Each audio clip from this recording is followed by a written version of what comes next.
ልዩ ጣፋጭ ዛሬ አብረን እንሰራለን። የሚያስፈልገው ግብአት ሁሉም ቤት አለ ብዬ ነው የማምነው፣ በአብዛኛው ማለት ነው። ቀላል ነው። እስኪ አብረን እንስራው። ትሬንድ የወጣውን ጣፋጭ አብረን እንሰራለን። ሀላ ሀጠብ ይባላል። ወተት፣ የዱቄት ደረቅ የዱቄት ወተት ወይም ሀሊብ ፓውደር 2 ኩባያ ነው ያመስኩት። የሚያስፈልገን አንድ ነው። ደብል መስራት ከፈለጋችሁ 2 ኩባያ መጠቀም ትችላላችሁ። ወተቱን እናምሰዋለን። የዱቄት ወተቱን ማለት ነው። የዱቄት ወተት ስታምሱ በመጀመሪያ ይሙቅ። ከዛ በኋላ ግን በጣም ቅንስ አድርጋችሁ ነው የምታምሱት ጋዙን። ምክንያቱም በጣም በጥቂት ሙቀት ቶሎ ቡኒ የመሆን እንትን ስላለው አያችሁት። ልክ እንደ ብስኩት የተፈጨ ብስኩት እስኪመስል ድረስ የሚያምር ጎልድ ብራውን እስኪሆን ድረስ እናምሰዋለን። ተጨማሪ ይሄ ብስኩት ሻይ የሚባለው የቀረፋ ፓውደር፣ ቀሽጣና ኔስቴላ ያስፈልገናል ማለት ነው። ቀሽጣ ከዚህ ውስጥ የሚያስፈልገን 2 ማንኪያ ሊሆን ይችላል፣ 2 ከግማሽ። ከዚህ ደግሞ ኔስቴላ ግማሽ። ሀሊብ ሙከተፍ መሐላ ይባላል ወይም ስዊት ሚልክ ኮንዴንስ ይባላል። ብስኩቱን እንፈጨዋለን። የምንጠቀመው ብስኩት አይነት ብስኩት ሻይ የሚሉት አረቦቹ ቢስኪት ዩልከር ወይንም ቤቲ ቡር የሚባለውን ብስኩት፣ ምንም አይነት ሌላ ፍሌቨር የሌላቸው ብስኩት ለማለት ነው፣ መጠቀም ትችላላችሁ።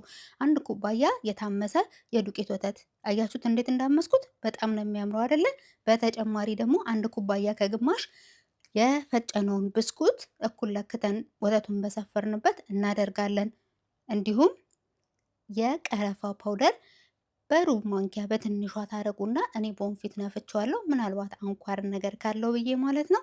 እውነትም ነበረው። ስለዚህ ቼክ ለማድረግ እኩል ሲበላ ገጭ ገጭ የሚል ነገር ውስጡ እንዳይኖር በወንፊት ከነፋችሁ በኋላ 2 ማንኪያ ከግማሽ ቀሽጣ ተጠቅም ያለሁኝ። ሙልት አድርጌ ነው ያረኩት። 2 ማንኪያ አድርጉና በእጃችሁ ለውሱት።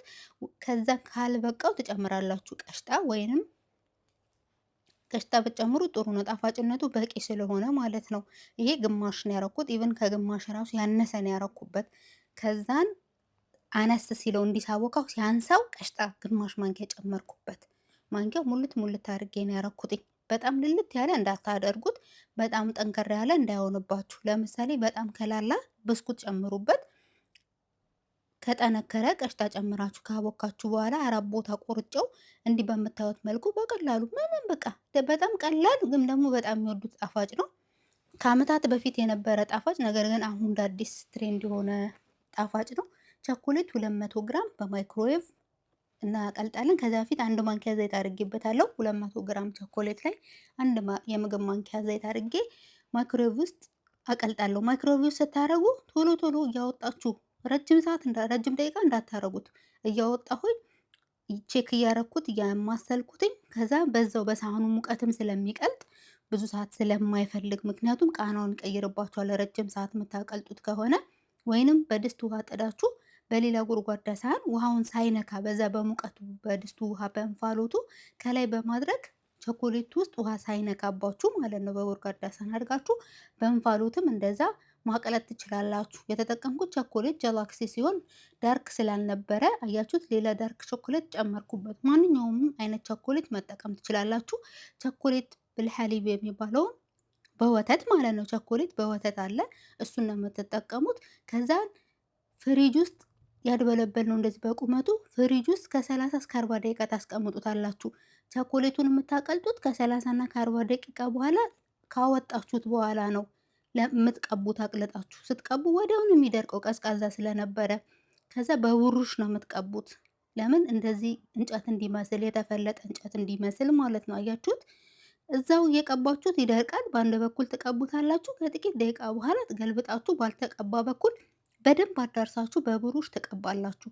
ከዛ ልክ 10 ደቂቃ ድጋሚ ከፈለጋችሁ ፍሪጅ ውስጥ አድርጉት። የኛ ኩሽና በጣም ቀዝቃዛ ስለሆነ ከ10 ደቂቃ ባነሰ ጊዜ ውስጥ ራሱ ፍሪጅ ሳላረገው ራሱ ደርቆ ነበር ቸኮሌቱ።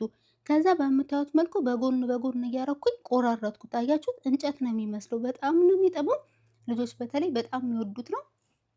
ሞክሩ፣ ትወዱታላችሁ። ጥያቄ አስተያየት፣ ግልጽ ያልሆነላችሁ ካለ ኮመንት ስር ጻፉልኝ።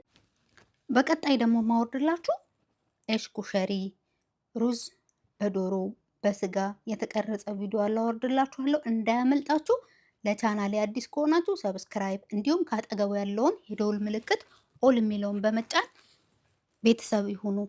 እኔም ማበረታታት ለምትፈልጉ መልካም ስራችሁን አላህ ይውደድላችሁ። ላይክ ሼር ማድረግ አትርሱ። አሰላሙ አሌይኩም ወራህመቱላሂ ወበረካቱ።